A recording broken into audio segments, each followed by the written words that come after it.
Mesdames et messieurs, Sénégalaises et Sénégalais, ce jour fait partie de ceux qui peuvent rendre toute une nation fière, parce que c'est un jour d'espoir et c'est un jour d'espérance qui renaît.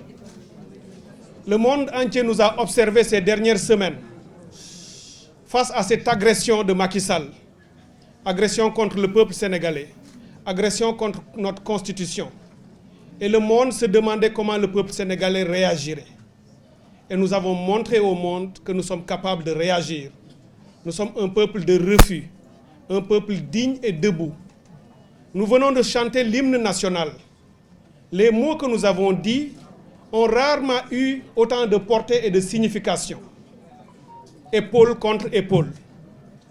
Sénégal est debout.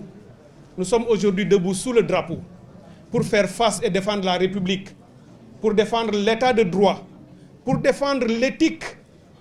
Pour rappeler les propos du cher père Kéba Mbaye, il n'y a rien s'il n'y a pas d'éthique. Il y a l'éthique avant la politique ou avant le politique et avant le technique. Cette éthique a disparu sous la gouvernance de Macky Sall.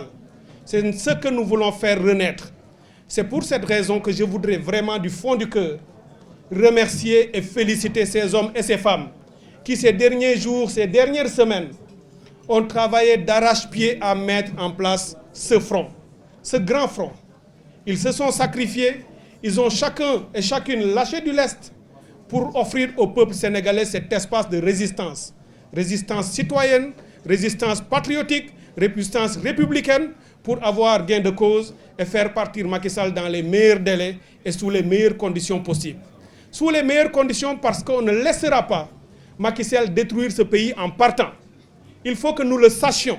L'enjeu, c'est qu'il parte conformément à ce que dit notre Constitution. Il n'aura pas une minute de plus après le 2 avril, mais on ne le laissera pas détruire le pays, faire la politique de la terre brûlée. Le Sénégal restera debout et entier. Oderlin a dit, là où croit le danger, croit également ce qui sauve. Le danger qui croit, c'est Macky Sall. Et ce qui sauve, c'est le peuple sénégalais et c'est le Conseil constitutionnel. Et je voudrais terminer en disant ceci au Conseil constitutionnel. Vous avez 18 millions de Sénégalais, des bébés aux plus anciens de ce peuple, tous autour de vous, dressant un rempart infranchissable pour vous protéger des manœuvres de Macky Sall et de ses menaces. Tenez debout. N'ayez pas peur, le peuple est avec vous. Vous êtes notre dernier rempart. Dinañ leen jàppale, dinañ leen sant, dinañ leen jokk doole yéen Conseil constitutionnel parce que yéen rek yéen a mën a jël décision bi mën a sauver réew mi parce que askan wi pare na et jotaay bi wone na ko. Kenn du reculer, kenn du dellu ginnaaw, kenn du fi may Macky Sall benn minute au-delà du 2 avril te duñu ko bàyyi mu yàq Sénégal pour dem ndax réew mi ëpp na ko dañ ko jox réew mu dëgër mu taxaw mu ñëpp respecté ci àddina bi bu ko naree yàq dinañ ko nangu ci moom te moom la ñuy génnee incha allah maa ngi leen di sant di leen gërëm merci beaucoup.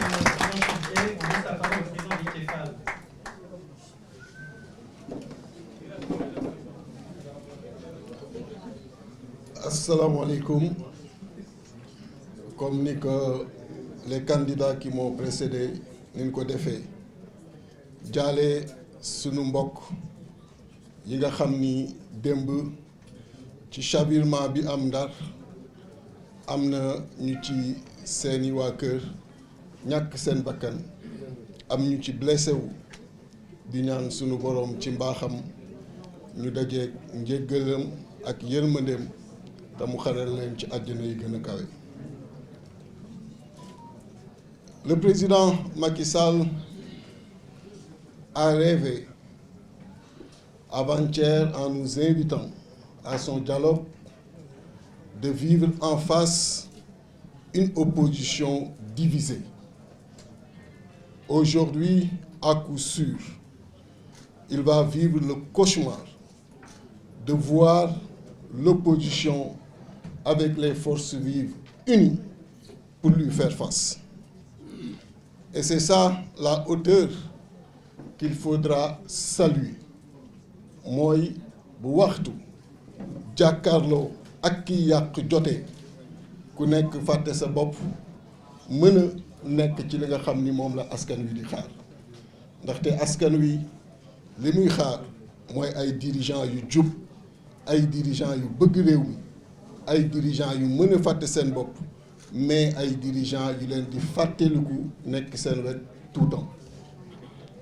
Président Macky Sall déjà violé na la constitution et mi ngi encadré violation bi de manière profonde parce que article 31 li mu wax lu wér la 45 jours bu bare ba 30 jours bu néewee avant datu élection avant datu départ am ci la élection war a am loolu ñetti dimanche la woon dimanche 18 février dimanche 25 février dimanche 3 mars te dégg ngeen ko démb mu ni ñi doon dialogué seeni conclusion le 4 mars la koy jël loolu di wane ni lépp lu constitution bi wax dina fexe ba jéggi ko parce que boo leen recevoir le 4 mars mooy dimanche yi ñu waxoon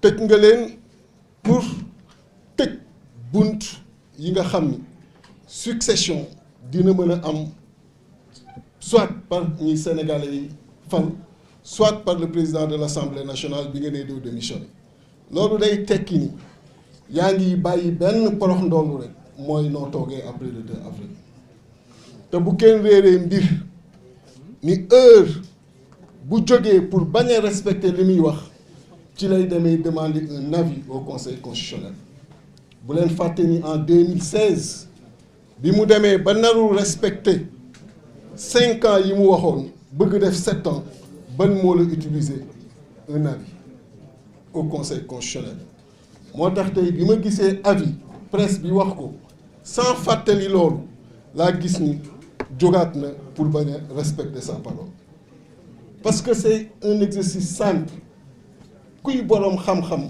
kuy boroom xalaat mën la nax ci exercice boobu naa tëj bunt yëpp bàyyi benn fenêtre ngeen bëgg ko man la ngeen bañ ko man la ndaxte fenêtre boobu moo ci des kon bu leen ci xaar lenn ci avis boobu mu dugal di wax sénégalais yi ni lépp lu nu mën ñoo ngi koy def mais bu kenn toog seetaan jël leen ko comme immeuble ay appartement yu bari mën na ci nekk boo leen jàppee ni benn appartement bi entre politiciens la ñoom la lu fa xew du concerner beneen appartement bi yenn situation yi mën na doon dëkk wante boo dajee ki nga xam ni dafa wàcc ci suuf dem ci fondation yi xool semelle ya xool poutre ya dóor ci képp ku nekk ci biir immeuble boobu yaa ngi en danger parce que bu boobaa appartement yi risques ya fay am ce sont les mêmes et aujourd'hui loolu la ñuy assister moo tax yéen ñi nekk au niveau de la diaspora di féliciter seen taxawaay ñu nekk à l'intérieur du pays di féliciter seen taxawaay mais di leen wax ngeen renforcer que davantage di wax aussi foofu lay daanele que nekkuñu ci prise d'otage avec une demande de rançon la rançon mooy loi d'amnistie téye na démocratie sénégalaise pour ngeen may ma dem ak jàmm voter leen ma loi d'amnistie maanaam faase leen li fi amoon yëpp diggante 2021 ak 2024 alors que ku nekk xam na ni le principal responsable ci yooyu moom la le président Macky Sall wax nañu ko waxaat que on est contre toute loi d'amnistie ñi mu téye woon di ay détenus politiques na leen bàyyi na bàyyi le président Ousmane Sonko na bàyyi le candidat Bassirou Diomaye Faye organiser des élections avant le 2 avril dem bàyyi Sénégal ci ni mu ko jotee woon ci njekk ak teraanga jërëjëf. Merci. Pour les journalistes, il reste juste 2 intervenants et après le professeur Baba.